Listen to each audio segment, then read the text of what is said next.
আমরা কোথায় থাকবো জানি না, আমাদের জেনারেশন থাকবে, আমাদের প্রিয় দেশ থাকবে। আসুন না একটা ভালো প্ল্যাটফর্ম দিয়ে যাই।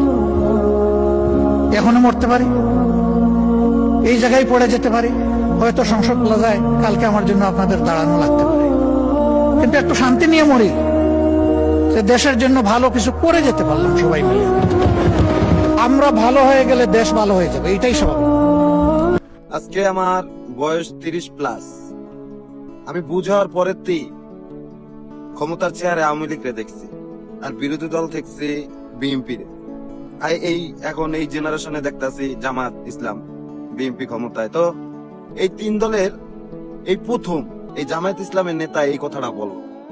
আজ পর্যন্ত এই কথাটা শুনি নাই কোন নেতার মুখে এরকম, মানে বিরোধী দলের নেতায় একটা সরকারি দলের নেতারা এরকম একটা অফার করে যে আসেন আমরা সবাই মিলে দেশ গড়ি। ঠিক আছে, এইতেই বোঝা যায় যে দেশটা নিয়ে খারাপ হবে। তো সকল নেতাদের উদ্দেশ্যে একটা কথা, আমরা গরিব মানুষরা দুই মুঠো ভাত খেয়ে বাঁচতেছে।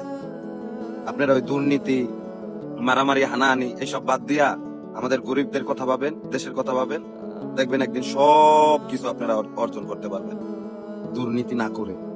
ভালো থাকবেন।